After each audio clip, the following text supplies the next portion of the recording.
This is CGTN, China Global Television Network.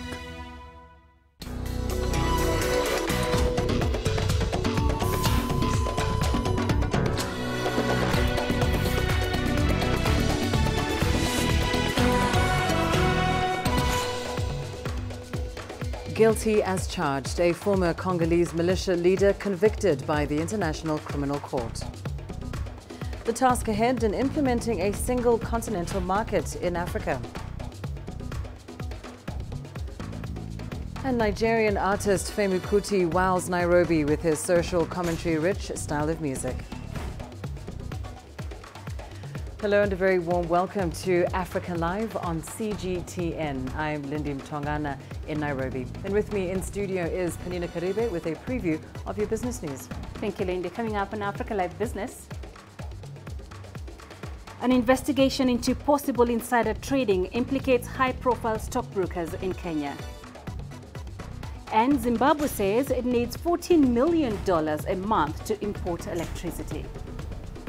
I'll have details of those stories and plenty more in just a bit. For now, Lindy, back to you. Thanks, Panina. Well, we start with news coming from the ICC. Former Congolese militia commander Bosco Ntaganda has been found guilty of war crimes by the International Criminal Court. He is the fourth person to be convicted by the ICC of atrocities which took place in the DRC's Ituri province between 2002 and 2003. CGTN's Asta Tal has more. Ntaganda was first indicted in 2006 by the ICC on war crimes and crimes against humanity. During the trial, prosecutors argued he not only personally committed but instructed troops, the Patriotic Force for the Liberation of Congo, to commit crimes. Mr. Ntaganda, for the reasons I have just summarized, the Chamber, having heard all of the evidence presented by the parties, finds you, as concerns count 1, guilty of murder as crime against humanity. As concerns count 2, guilty of murder as a war crime. The crimes include recruiting child soldiers and rape, with prosecutors highlighting violent acts committed by the PFLC, such as disembowelment. Ntaganda's brutality earned him the nickname Terminator, a nickname he has rejected, stating he is a revolutionary and not a criminal. His sentencing is set to take place at a later hearing, with a former militia leader facing a possible life sentence. Asta Tal, CGTN. Barely a ripple of emotion on the face of Bosco Ntaganda, the former Congolese warlord and former alleged deputy chief of the Patriotic Force for the Liberation of Congo, as the International Criminal Court in The Hague delivered its judgment. The Chamber found that UPC-FPLC's conduct against the civilian population was not the result of an uncoordinated and spontaneous decision of individual soldiers on the ground. It was the intended outcome of a preconceived strategy, as part of which the Lendu population was specifically targeted. After 248 days at trial, the court found the man dubbed the Terminator guilty beyond all reasonable doubt for 13 counts of war crimes and 5 counts of crimes against humanity for acts committed in Ituri province in the Democratic Republic of Congo between August 2002 and December 2003. The rap sheet against Ntaganda include directing attacks against civilians, using rape as a war crime, displacement of a population and enlisting child soldiers. For the court in The Hague, Monday's ruling proved their ability to deliver justice. What is important, I think, is to highlight that justice is about respecting the rights of the victims, but also the rights of the defense. And if there is a reasonable doubt, then it is its duty to declare this person innocent. And if not, as we have seen today, the trial judges have decided that there is no reasonable doubt about the guilt of Mr. Ntaganda, and that's why they declared him guilty. Bosco Ntaganda will remain in the ICC's detention until sentencing. He also has 30 days to lodge any appeal. But for a court long criticised for not delivering justice, this pronouncement also created a first-time conviction for sexual slavery. Mariam Zaidi, CGTN, The Hague. Meanwhile, survivors of Ntaganda's atrocities have been speaking out. CGTN's Chris Ochamrenga caught up with some victims and other citizens for their response to Ntaganda's guilty verdict. Nancy Gemma is a mother of two living in Kinshasa.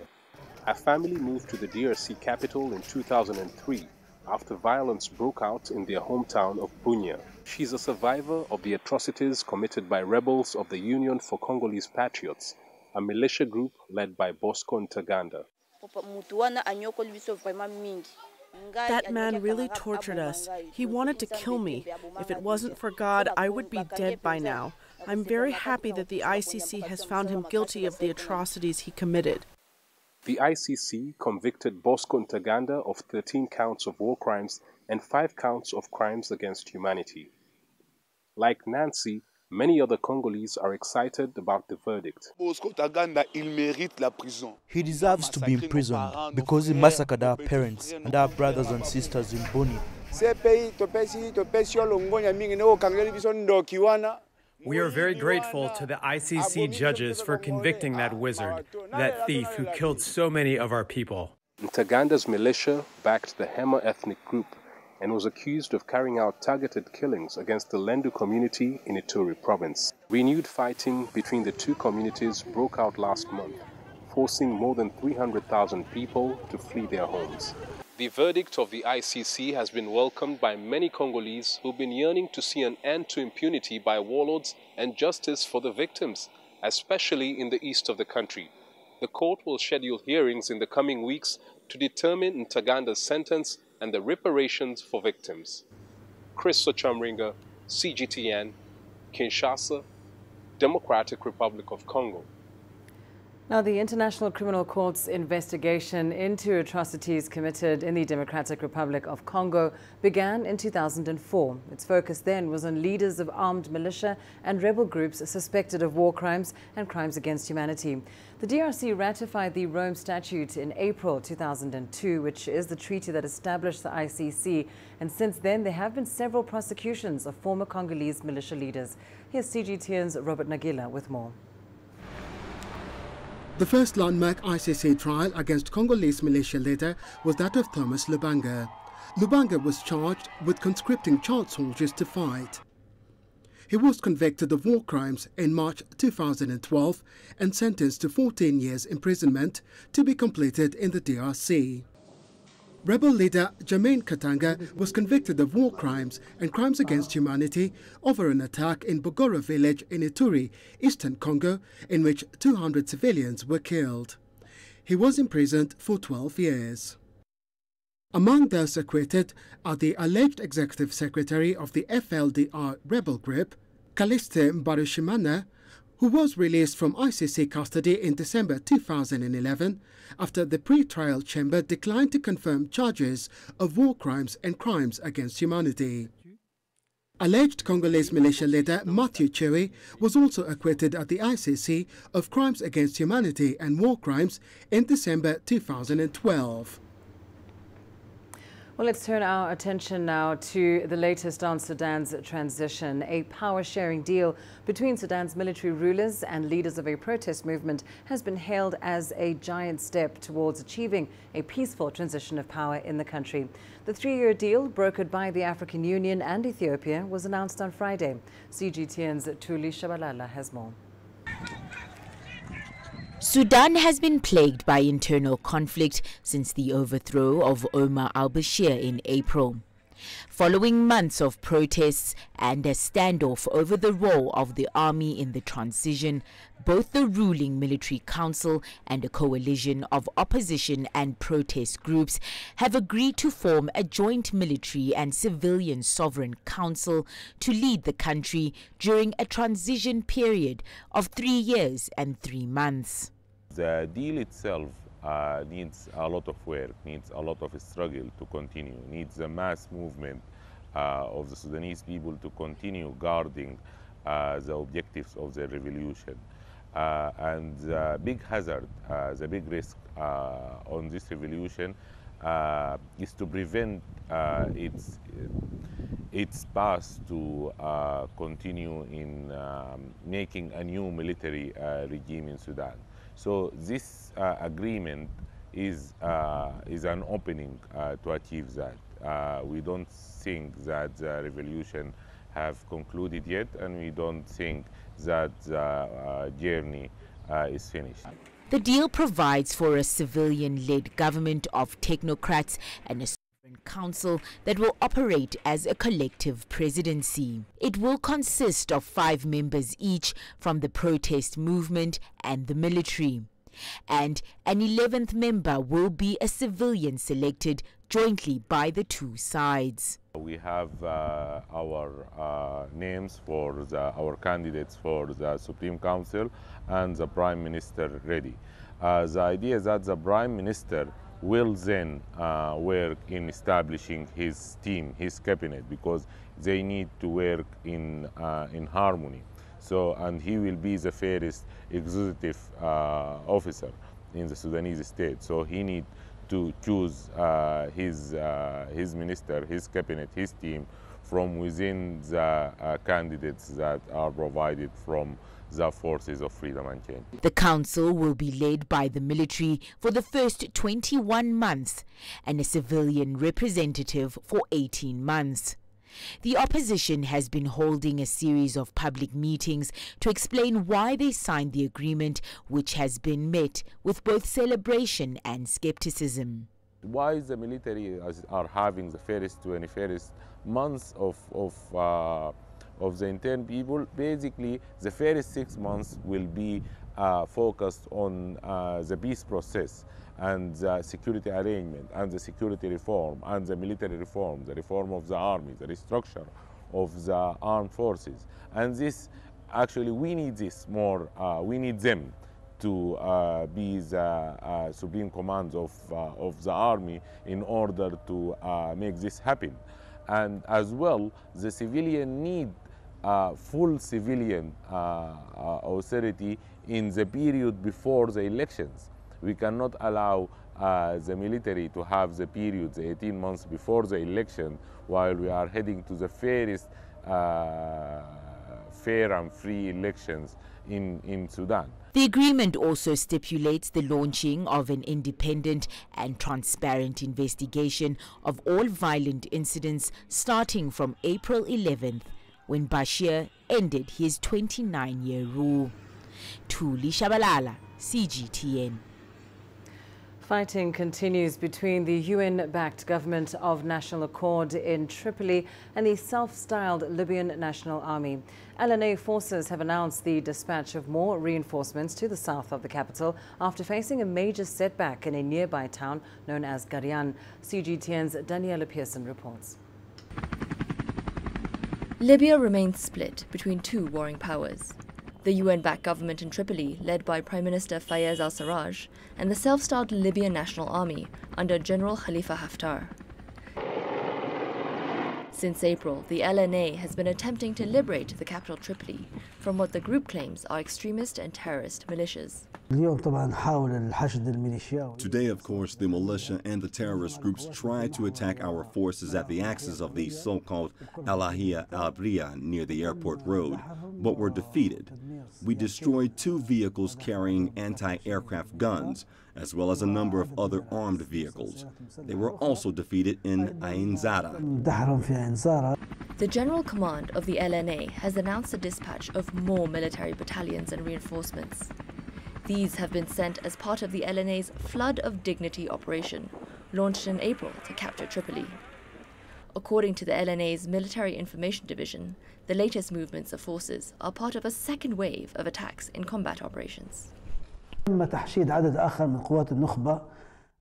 A number of other elite forces of the Libyan Arab Armed Forces, battalions and units were pushed to the front lines for the purpose of increasing the pace of performance and, of course, to carry out the task of entering the capital, which would be swift and like a flood to eliminate the remaining gangs and seize control.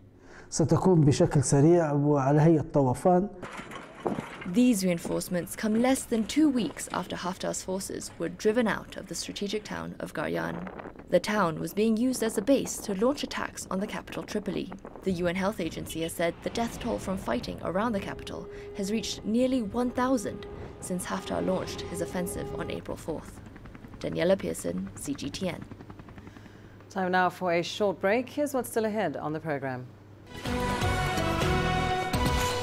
The task ahead in implementing a single continental market in Africa. And Nigerian artist Femi Kuti wows Nairobi with his social commentary-rich style of music. Data out of the country. The country's foreign currency reserves. With a dedicated and diverse team of anchors, CGTN now brings Africa to the palm of your hand. I'm Perina Karibe in the heart of Nairobi, which is bustling. From everyday heroes to the continent's most powerful figures, we bring their voices to you. We haven't changed, and this is something most of us are very excited about. We bring you news that's changing perspectives.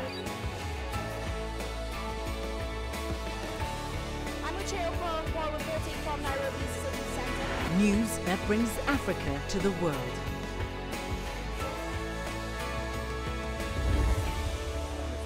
CGTN. See the difference.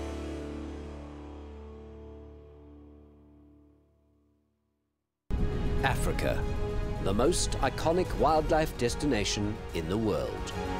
Its unique ecosystems were formed over countless eons. Many people can only dream of visiting this natural paradise. But now, for the first time ever, CGTN Wild Wonderland live show is bringing Africa to you through all of our online platforms. 14 episodes from July 22nd to 28th take you to adventure through the Great Plains of Kenya's Masai Mara, the Serengeti in Tanzania, and the Greater Kruger Park in South Africa. Welcome aboard the wildest ride of a lifetime. This is Wild Wonderland live show, only on CGTN.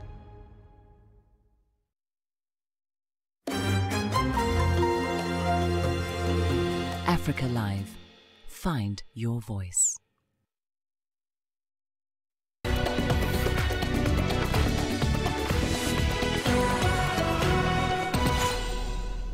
African countries have taken a bold step in their quest to have a single continental market. Eritrea is now the only country that has not signed the African Continental Free Trade Area Pact. Nigeria, Benin, Equatorial Guinea and Gabon came on board at the AU summit in Niamey, Niger over the weekend. The agreement hopes to increase trade between countries on the continent, and if successful, it would unite 1.3 billion people, create a $3.4 trillion economic bloc, and usher in a new era of development. Well, earlier we spoke to CGTN's Ramanyang in Niamey and Edward Kosewa, an economist and lecturer at St. Paul University here in Kenya, on the impact on this free trade area and on trade in Africa. Right then, so in a nutshell, just to put this into context for our viewers, if you look at Africa as a continent and you look at it in terms of economic blocks, if you're within East Africa, it's very easy for you, for example, for a coffee farmer in Kenya to export their produce across the border to Uganda. They're within a customs union, they have a common external tariff, so the rules of play are fairly similar. If you're a wool producer in Lesotho, for instance, and you want to export stuff into South Africa or Zimbabwe, because you're all part of the South African, the SADC customs union, essentially you know the rules of play are. The problem is this: you've got at least 8 of these different little economic blocks right across the continent, but trading across them has often been particularly difficult. You're looking at a combination of high tariffs, logistical problems, and of course plenty of non-tariff barriers. 2, what this Continental Free Trade Area Treaty is trying to do is essentially make all those barriers evaporate over the long run. Tariffs between countries are relatively low. It's around 11 to 6% on average, depending on what you're looking at. The idea is to gradually reduce those completely down to zero over at least 10 years. And the expectation is that that might actually boost trade by between 15 to 25%. If you include dealing with non-tariff barriers, for example, if you have a container of goods coming to the port of Mombasa, you're Rwanda's importer, it comes across Kenya and it's just facing numerous police roadblocks. Those are the sort of non-tariff barriers we're talking about here. If you remove those sorts of things, you're looking at an even bigger uplift, according to IMF numbers. So the idea, in a nutshell, is that if, for instance, I want to order argan oil from Morocco, lovely little cosmetic product, it can literally be air freighted straight to where I am in Kenya without any logistical hassles. I make the payments in Kenyan shillings, the seller on the other end gets paid in Moroccan dinars, and that entire transaction and all the value added remains within the continent. So a couple of things come out from all the people that we've spoken to here. For one, this cannot remain as essentially a top-level sort of agreement where the business, big business essentially have bought into the idea, politicians are convinced of the idea. At its heart, you have to convince SMEs, the small and medium-sized traders right across Africa who make up the bulk of job creation, the bulk of employment across most of our economies. They're the ones who have to be convinced that this deal will actually work. And the rules of the game have to be made as simple as possible so that a trader in one end of the continent, in West Africa, for instance, can buy something from the other end, in Kenya, for instance, buy rice from Kenya, have it shipped over to Nigeria, and the entire process has to be as seamless as possible. There's a lot of cynicism when it comes to the African Union. The Yamoussoukro decision, for instance, agreed to in 1998, still not implemented to date, which is why it'll actually cost us, as we both know, because we run around this continent plenty of time in the course of our work, it actually costs us a lot more to fly within the continent, $900 to Livingstone in Zambia, compared to about $400, $500 to go to Dubai, or $1,000 to go across the Atlantic to the United States, or the other way around, all the way to Beijing and China. So the AU doesn't have a particularly strong track record in the past. What might be different this time around is the speed with which this agreement has been arrived at. Remember, from the time the treaty was signed in March 2018 to date, that's just 16 months. Even by the AU's glacial standards, that's pretty quick. So perhaps there is a hint of optimism at play here. The mobility of income and employment across the region will help, mobilize domestic industries. And so the most important thing for regional integration has been the free movement of income and employment. I mean, basically, that's the concept behind, this regional integration, so that African economies and African states can be able to grow their domestic industries and help, increase employment and income across the region. I mean, there are things to be addressed, like the rules of origin, which are very important, so that if countries are trading with one another, they must be sure where these goods are originating from.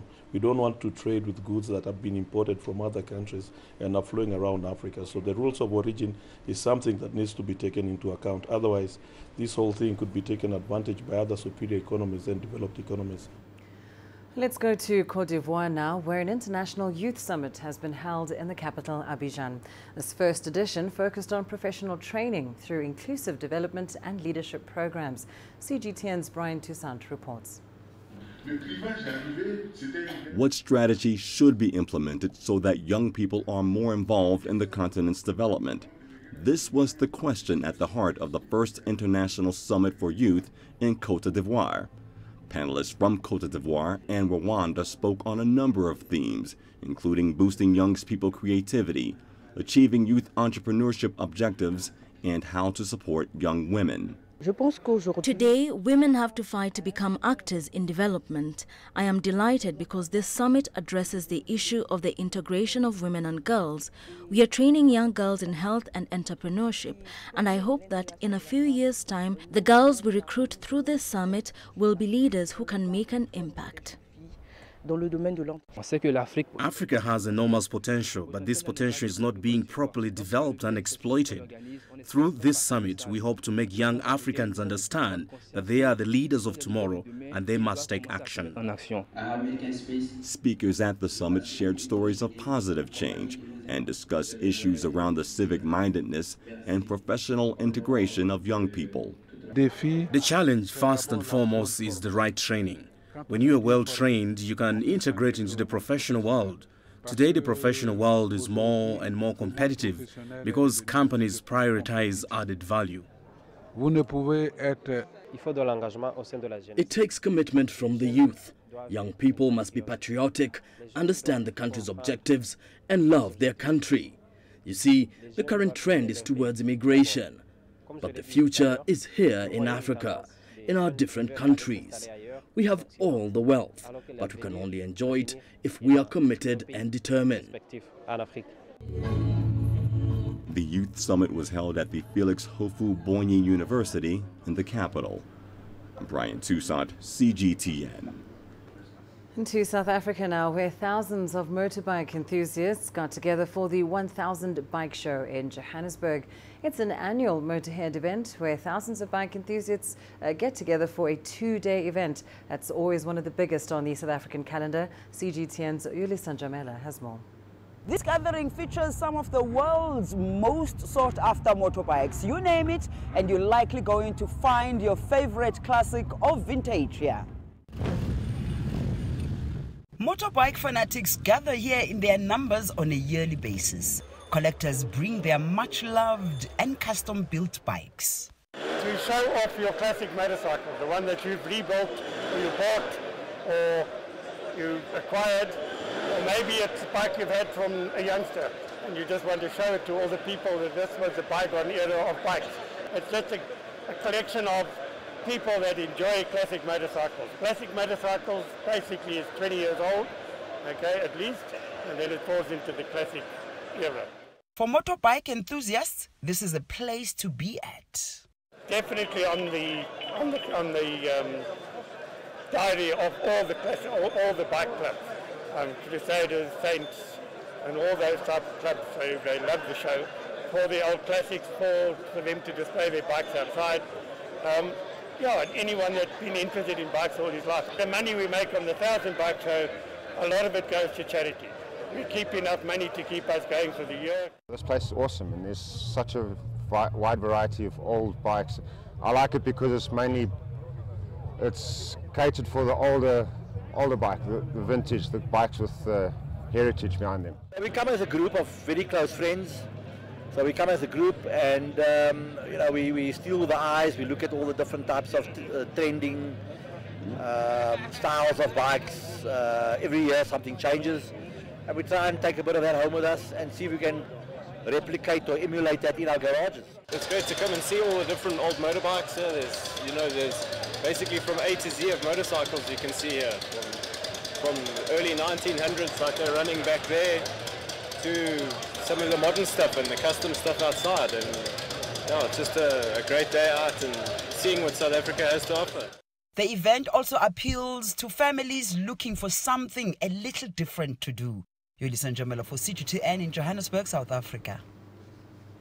Still in South Africa, the Cultural China event held its 2019 final Water Cube Cup in Cape Town.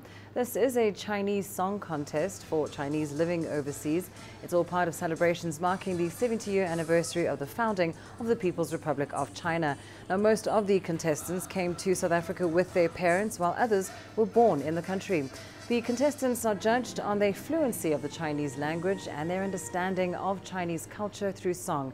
The contest provides Chinese living overseas a platform to better connect with their culture and language.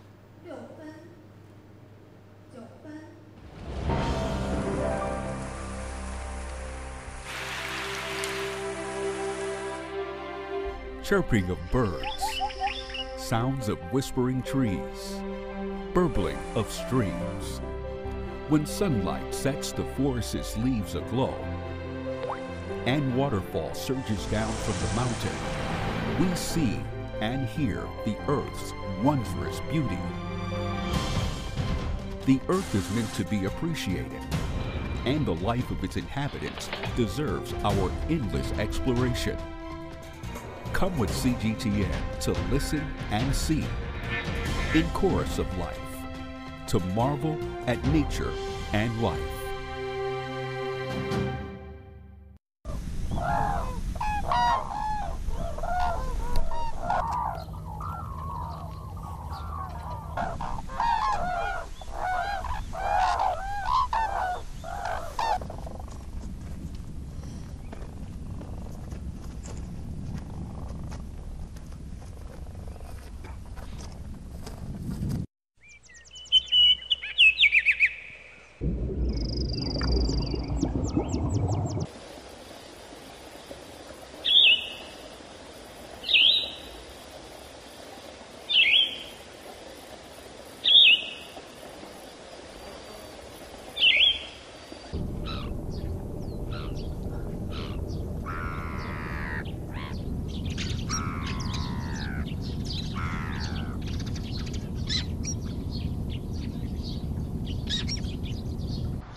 And let's now go to Penina Karibe for your latest business news. Thank you, Lindy. Coming up in business tonight,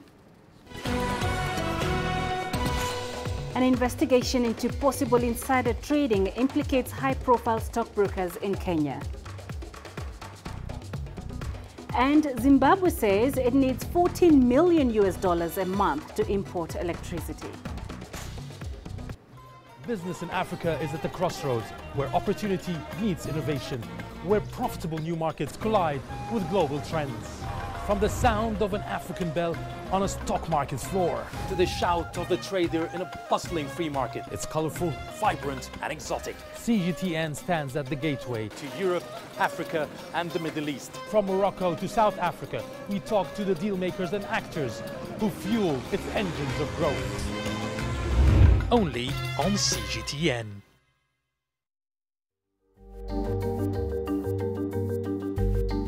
Africa Live. Find your voice.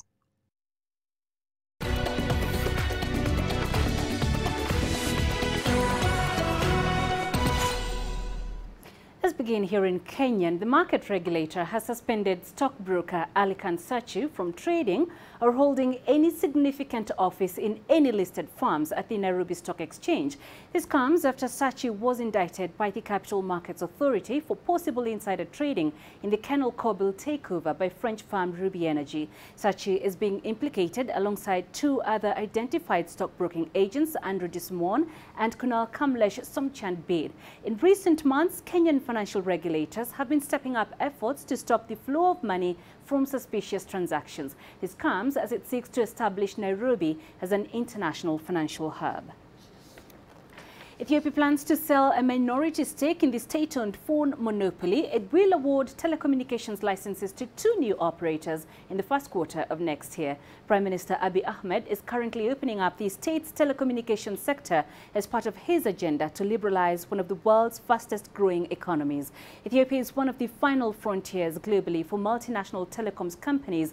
They have been eagerly awaiting the government's announcement on the market structure since Parliament passed a bill last month outlining the scope of a regulator for the sector. Zimbabwe's state-owned power utility ZESA Holdings has recently been implementing severe power cuts.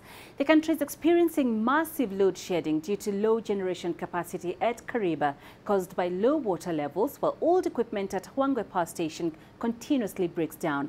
According to the utility's acting CEO, the firm needs $14 million for monthly electricity imports from the regional power market. ZESA is in debt to both South Africa's power utility and Mozambique's hydropower company. The company is seeking a government exemption to charge mining companies in US dollars and guarantee power supplies. South African power utility Eskom, meanwhile, is still struggling to find a way out of a huge debt trap and failing infrastructure challenges. The government has appointed two task teams along with the Eskom board and management to find possible solutions. Angela Kupla has the latest. The problems range from a $1.4 billion municipal debt to a bloated staff complement. Ironically, the current global economic environment could work in Eskom's favor when looking at a restructure of its debt. In an environment in which a 100-year debt is being raised at 1%, it gives you a sense of the appetite for capital markets to actually seek yield. And against that backdrop, Eskom has got a chance of raising debt, notwithstanding its own circumstances. The main union in the power utility is adamant that there won't be any job cuts, but they have another concern, and it's on the operational side of the business. That it's not enough to just throw money at the problem. There are serious problems at Eskom. One of them being that you have an issue around the coal costs. We've always maintained as a union that the price of coal, as far as we're concerned, and especially the way that it has grown exponentially year upon year since 2007, is for us an indication that there's some level of corruption that's taking place between the management of Eskom and the coal suppliers. One of the solutions for Eskom is that it be broken up into 3 units. The unions believe that this will lead to large-scale retrenchments, and that's been confirmed by some ratings agencies. They talk about a substantial downsizing of the headcount, and we're not talking about a 10 or 20% cut. We're talking about removing half the workforce. The World Bank keeps saying over and over that Eskom has got a bloated staff complement, and in terms of the narrative out there, that has now become the cause of Eskom's problems, which is not true. We all know that the real cause of Eskom's financial problems are extremely high coal costs. Eskom itself confirmed this. So why must workers lose their jobs? There are lots of solutions being bandied about at the moment, but until the shareholder makes a decision, there will be no clarity, and Eskom will remain on that critical list. I'm Angelo Coppola for CGTN in Johannesburg, South Africa. Over 3,000 people gathered for this year's Africa Blockchain Conference in the Ugandan capital, Kampala. They discussed ideas about the fourth industrial revolution. The two-day event focused on the need for African governments to use blockchain technology to prepare the continent for future digital inclusion. CGTN's Michael Baleke explains. Computer technologies are driving industry in Africa, and the same innovations are now being integrated in state governance systems to drive economies. Sierra Leone's President Julius Madabayo says this is the only way Africa can tackle poverty. Let's involve everybody, from you guys, the young guys leading this particular revolution, to those of us who have to create the enabling environment and the legal and regulatory framework for it to function in a way that it is not going to be too disruptive. Sierra Leone is already incorporating blockchain technologies in the electoral process and financial systems, and this is in line with the focus of the 2019 Africa Blockchain Conference to prepare Africa for the fourth industrial revolution, which is primarily the use of internet innovations to change the way people live, work, and relate to one another. The politicians tend to look at the internet from the angle of a product, like the way you go into a shop and you buy a phone. They haven't noticed that this is now a marketplace that connects billions of consumers who don't care where the product is coming from, for as long as that product, they can feel safe with it. Kenya and South Africa have also begun implementing tech-friendly laws. Recently, Uganda launched a national task force that will oversee and advise on the adoption of the new tech innovations. Software developers say technology will be at the forefront of Africa's growth, and that authorities need to move fast to adopt the smart innovations. But some African leaders are hesitant and moving cautiously with a view that the new tools may compromise national security. The leaders are also worried about the cost of shifting from the old technologies to the new era. Personally, one concern that I have when we're trying to get more goods and services online, including e-government, access to health, access to education, and we have governments shutting down access to the internet, you're disrupting the lives. It's disrupting employment, it's disrupting delivery of health services. So how do we find the right balance? As governments and the private sector explore ways to use blockchain to push value to service sectors, tech experts argue that there must be a deliberate move to change the education system to position young developers to build solutions for African problems. Michael Baleke, CGTN, Kampala, Uganda. Indonesia's expanding fleet of motor vehicles is a key target of urgently needed actions to curb the country's growing rate of air pollution. And to fix this, Southeast Asia's largest economy has decided to boost the number of electric vehicles on its streets, as CGTN Silkina Aluwalia now explains. This is Indonesia's first electric taxi to hit the roads. Launched by one of the country's biggest taxi company, Bluebird Group, the electric car is a breakthrough innovation and part of an important commitment to support environmental conservation in Jakarta. So one of the most important part of our EV projects in this e-taxi is actually to reduce to zero the vehicle emissions. So the gas emitted from the vehicles, that is part of the big pollutions within Jakarta, to be exact, because of the traffic that intensifies the pollutions coming from the fleets of cars. So because our fleet is always on the road, so by replacing one car with an EV, so that's deleting one car of air pollutions. That is, we hope to scale in a bigger industry. Now the bus also doing their trial. Their new fleet includes 25 BYD cars from China and 4 Tesla cars from the UK. The new vehicle is expected to eliminate more than 430,000 kilograms of CO2 emissions, or equivalent to nearly 2 million liters of fuel consumption. Indonesia's national electricity company joined in the initiative by helping to build electric filling stations across Jakarta. Electric vehicles are a new phenomenon, not just in Indonesia, but around the world. The government is still learning about the technology for cars, batteries, the recycling of those batteries, and the smelting. Once relevant officials fully understand these areas, laws and regulations will follow. The government is targeting 20% of all cars produced in Indonesia to be electric by 2025. Experts are hoping this new technology can provide a bright future for eco-friendly vehicles in the country. This is a huge step towards Indonesia's goals to reduce CO2 emissions by at least 29% by 2030. The innovation also aims to clear Jakarta's skies, a city that's known for its poor air quality. By 2020, Bluebird plans to operate more than 200 of these electric cars. Sulkina Aluwalia, CGTN, Jakarta. We shall leave it there for now, but later on Global Business, Zimbabwe's government says it's ready to raise civil servants' wages. We'll be live in the capital, Harare, for details of that story. That's at the top of the hour, and I shall see you then. For now, Lindy, back to you. Thanks, Panina. Well, let's take a short break. Here's what's still ahead on the program. Coming up, Nigerian artist Femi Kuti wows Nairobi with his social commentary-rich style of music.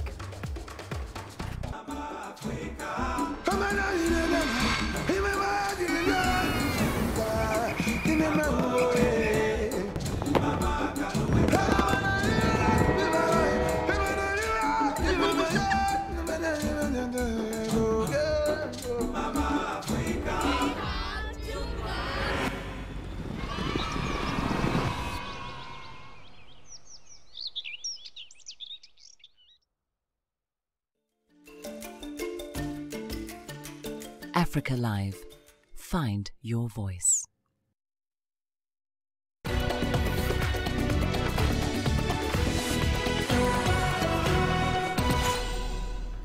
15 years after his first visit to Kenya, Nigerian musician Femi Kuti played an energetic set to an enthusiastic crowd in Nairobi.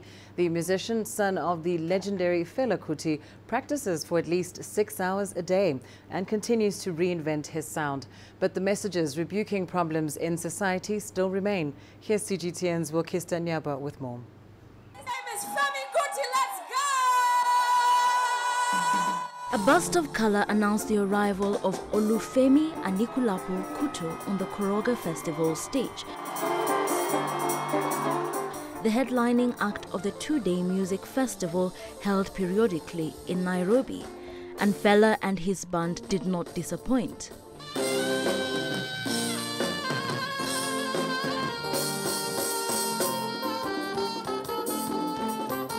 This festival, with a mix of younger musicians they knew, would be Femi's introduction to those who are unfamiliar with his music. A four-time Grammy Award nominee and a best-selling musician, Femi Kuti's name has long been associated with musical excellence, and with such concerts he is hoping to introduce himself to a new generation of music lovers.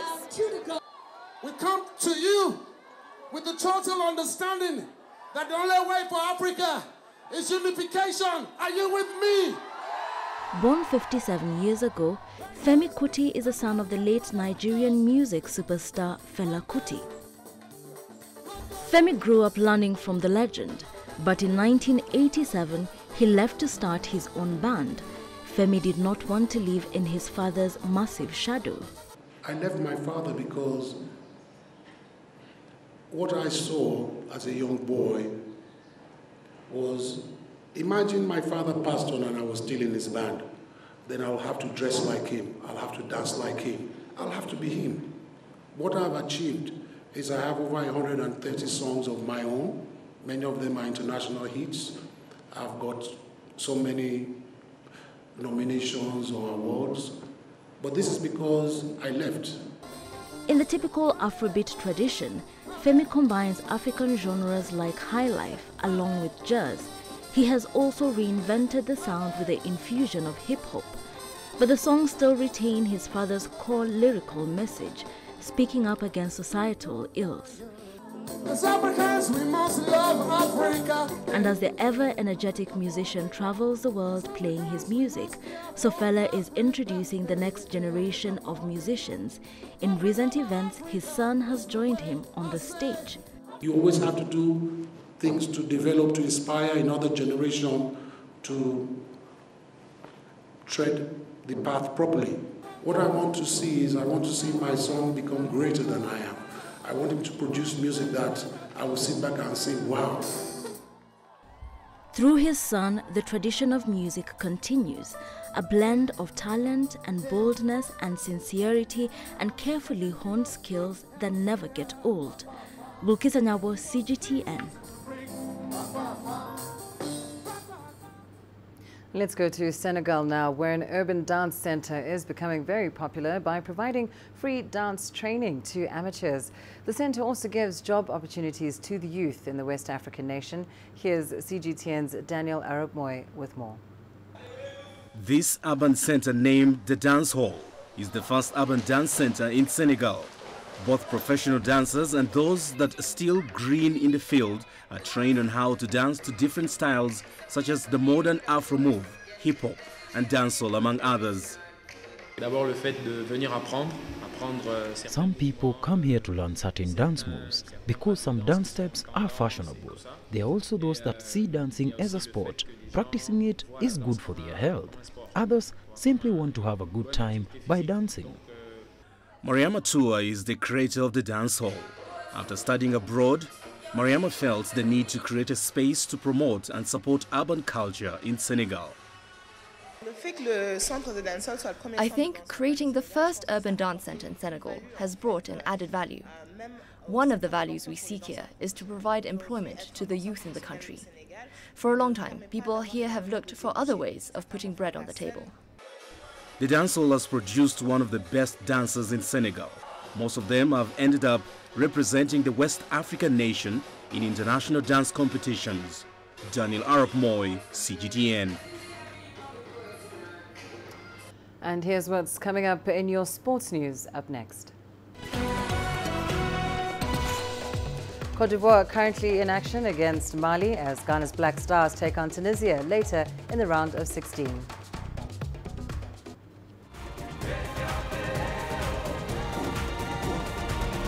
Africa Live. Find your voice.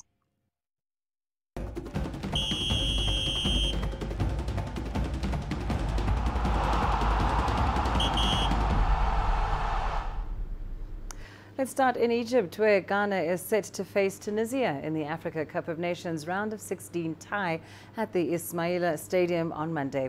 The Black Stars finished top of Group F after drawing with Benin and Cameroon and winning 2-0 against Guinea-Bissau. The West African nation has reached 6 consecutive AFCON semi-finals, but has not